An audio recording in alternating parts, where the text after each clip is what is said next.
Police બંદોબસ્તમાં નીકળેલા વરઘોડા મામલે બબાલ થઈ છે। પાટણના સરસ્વતીના વાડ ગામમાં જૂથ અથડામણ થઈ છે। બે જૂથ વચ્ચે અથડામણ થઈ કેટલાક લોકો ઘાયલ થયા છે। ઘાયલોએ ગામમાં બનેલા બનાવ અંગે કર્યા છે આક્ષેપ।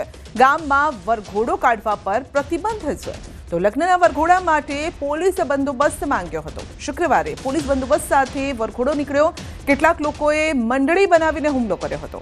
વરઘોડાની અદાવતમાં બે જૂથો બાખડવા લાગ્યા। જૂથ અથડામણ બાદ ગામમાં બંદોબસ્ત ગોઠવવામાં આવ્યો। એટલે કાલે અમે બંદોબસ્ત માજી અને વરઘોડો કર્યો બરોબર। એટલે કાલે કોઈ લોકો આગા ના થયા।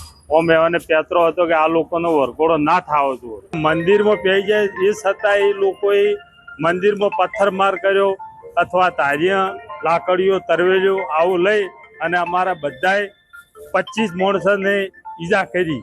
પોલીસ બંદોબસ્ત હતો પણ પોલીસવાળાથી કોઈ કાબુમાં નથી રહ્યા।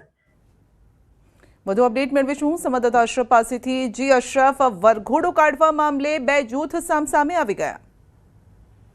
બિલકુલ સંધ્યા, ઘટના સરસ્વતીના વાયડ ગામની છે, જ્યાં એક જ સમાજના બે જૂથ વચ્ચે જૂથ અથડામણની ઘટના બની છે।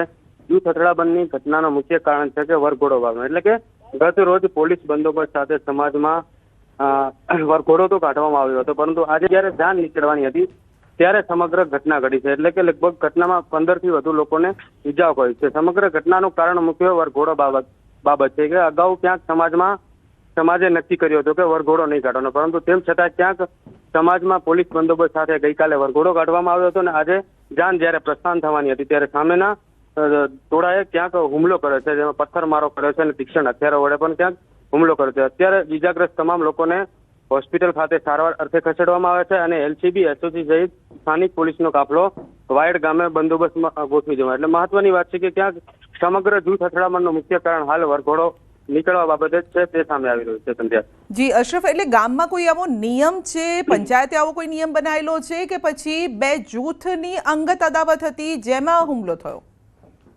બિલકુલ સંધ્યા, હજી સ્પષ્ટ કારણ એવું કોઈ આવ્યું નથી કે સમાજે જ નક્કી કર્યું હતું કે ગામમાં વરઘોડો કોઈ કાઢવો નહીં, પરંતુ હાલ જે વિગત મળી રહી છે ક્યાંક બંને જૂથમાં અંગત અદાવતના કારણે સમગ્ર ઘટના ઘટી છે। એટલે કે કોઈ સામેના જૂથવાળાને અને આ બંનેને કોઈ બાબતને લઈને અગાઉ કોઈ ઝઘડો સામાન્ય થયેલો હતો, તે જ બાબતે ક્યાંક વરઘોડો ના નીકળવાની બાબત હતી। એટલે કે ગઈકાલે પોલીસ બંદોબસ્ત સાથે વરઘોડો તો નીકળ્યો, પરંતુ આજે જયારે પોલીસ બંદોબસ્ત ક્યાંક થોડું હતું તે દરમિયાન જાન પ્રસ્થાન થઈ રહી હતી, તે દરમિયાન સામેના ટોળાએ ક્યાંક હુમલો કર્યો છે। હુમલાની ઘટનામાં 15 થી વધુ લોકોને નાની મોટી ઈજાઓ થઈ છે। એટલે હાલ કહીએ તો ક્યાંક બંને જૂથની અંગત અદાવત જ કારણ હોઈ શકે તે સામે આવી રહ્યું છે। જી અશરફ, આપનો આભાર।